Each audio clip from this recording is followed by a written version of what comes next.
toutes, ici Olivia de la chaîne chrétienne, glorieuse et prospère, plateforme dédiée aux élus de Dieu. Sur cette plateforme, nous parlons de développement personnel, de développement spirituel, de leadership spirituel, mais surtout comment accomplir ses destinées selon les plans de Dieu. Donc si ce sont des thèmes qui vous intéressent, n'hésitez pas à liker les enseignements, partager autour de vous, de sorte à être un puissant actif pour cette plateforme. Donc nous continuons avec la deuxième clé, le pouvoir de la divine résilience. Pourquoi les adversités de la vie sont une bénédiction pour les élus choisis par Dieu. Lorsque vous traversez des obstacles, lorsque vous avez des adversités, des problèmes, des embûches dans votre vie, peu importe ce que vous traversez, je veux vous dire que c'est une bonne chose. Cela prouve que vous êtes sur la bonne voie. Et je veux que vous puissiez nuancer, parce qu'il y a des personnes qui vivent des épreuves, qui vivent des obstacles parce qu'elles sont dans la désobéissance de la loi divine. Donc je ne parle pas de ce type de personnes, bien évidemment, nous ne sommes pas parfaits, nous sommes des êtres imparfaits, c'est pour ça que Jésus s'est donné en rédemption pour nos péchés. Mais voilà, je parle vraiment des péchés capitaux en fait, des péchés qui peuvent tuer la destinée, tels que l'orgueil, l'impudicité, la masturbation, le commérage, les jugements et autres. Voilà, vraiment des péchés qui tuent la destinée. Je voudrais que vous puissiez comprendre que la résilience, c'est une bonne chose. Ça, non seulement ça vous annonce que vous êtes sur la bonne voie, mais qu'une bénédiction est en train de s'accomplir. La parole de Dieu nous dit dans 1 Pierre 5, verset 10, « Vous aurez à souffrir encore un peu de temps, mais Dieu, source de toute grâce, vous a appelé à participer à sa gloire éternelle dans la communion avec Jésus-Christ.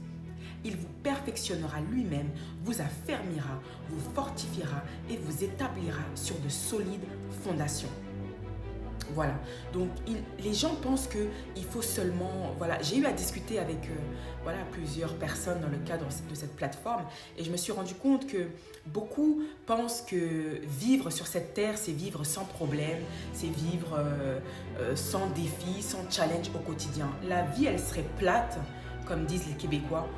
La vie, elle serait morte s'il n'y aurait pas de défi, de challenge, de quelque chose qui nous rebooste en fait, qui nous secoue en fait. On n'aurait rien à apprendre. Et quand les choses viendraient à nous, on ne saurait même pas comment réagir en fait. On ne saurait même pas comment affronter les choses parce qu'on ne serait pas habitué en fait.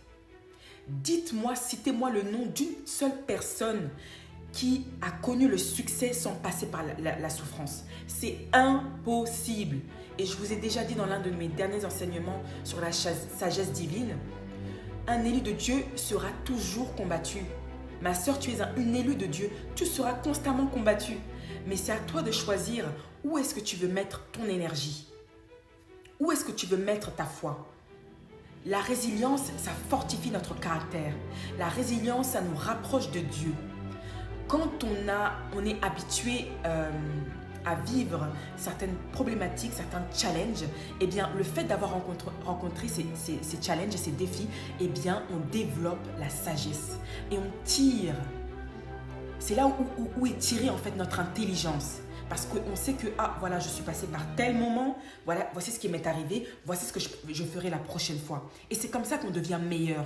Et c'est comme ça qu'on devient de plus en plus résilient, de plus en plus fort. La parole de Dieu nous dit dans le livre de Psaume, « J'ordonne que tu sois puissant. » Dieu nous ordonne d'être puissants en fait.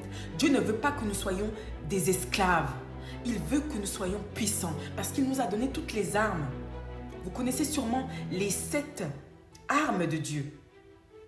Donc, revêtons toutes ces armes, toutes les armes de Dieu.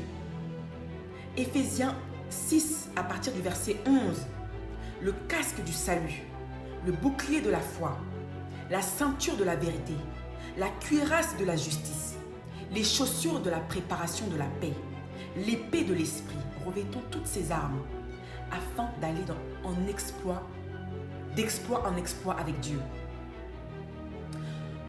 Lorsque nous traversons tous ces obstacles, nous devenons des solutionneurs de problèmes. Et maintenant, nous pouvons enseigner aux autres et montrer la voie à notre prochain.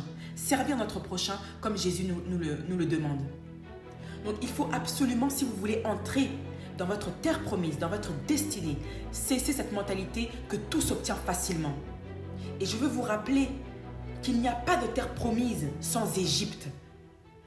Il n'y a pas d'enfantement sans stérilité, comme nous l'a montré Anne, qui était mariée avec sa... Anne était mariée et elle avait une rivale qui s'appelait Pénina. Et Pénina se moquait d'Anne parce que Anne était stérile, elle ne pouvait pas enfanter. Et la parole de Dieu nous dit que c'est Dieu même qui avait rendu Anne stérile. C'était pour la tester. Mais Anne, elle était intelligente. Elle est revenue à son Seigneur, elle a scellé une alliance avec Dieu. Et elle a dit, Seigneur, si tu me donnes un enfant, je te le consacrerai, je ne raserai pas sa tête. Et Dieu lui a donné même au-delà de ce qu'elle a demandé. Et il lui a donné, je crois, plus de 3 enfants, alors qu'elle en avait demandé seulement un seul. Ma soeur, quand tu es résiliente, tu montres à Dieu qu'il peut compter sur toi. Parce qu'à travers toi, il va se servir de toi en fait pour montrer la voie. Tu seras un modèle aux autres. Mais ça, tu dois passer par des épreuves. Si tu ne veux que vivre des bonnes choses, comment est-ce que tu vas montrer aux gens comment surmonter l'adversité? Tu ne pourras pas. Il n'y a pas de richesse sans pauvreté. Il n'y a pas d'intelligence sans ignorance. L'adversité, c'est une bénédiction. L'adversité, c'est ce qui te mènera à la gloire. Rappelle-toi, 1 Pierre 5, verset 10. Vous aurez à souffrir encore un peu de temps. Mais Dieu, source de toute grâce, vous a appelé à participer à sa gloire éternelle dans la communion avec Jésus-Christ. Il vous perfectionnera. Ma chérie, quand tu traverses ton désert, Dieu va te perfectionner. C'est dans la douleur qu'il te perfectionne. Il va retirer l'orgueil de toi. Il va retirer le péché de toi. Il va te façonner comme on façonne un diamant.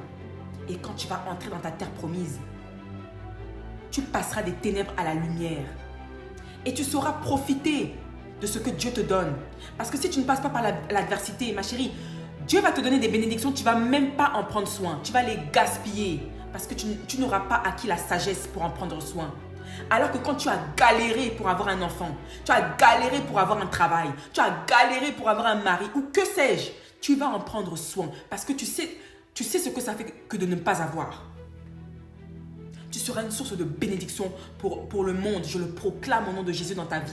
Toi qui m'écoutes, tu seras une source de bénédiction, tel que le dit Ésaïe 60. Tes fils marcheront à la lumière, des nations marcheront à ta lumière. Alors, tiens bon. Je ne sais pas qu'est-ce que tu traverses. Peut-être que tu traverses un divorce. Peut-être que tu as perdu ton travail. Peut-être que, je ne sais pas, tu as fait une fausse couche. Tu as perdu ton enfant. Je ne sais pas ce que tu traverses, ma soeur. Encore un peu de temps. Et tu verras la gloire de Dieu. Que Dieu vous bénisse. Et je termine par une prière. Père Dieu, merci de nous avoir choisis comme soldats dans ta grande armée. Tu nous as équipés de tout ce dont nous avons besoin. Merci pour ta résilience divine.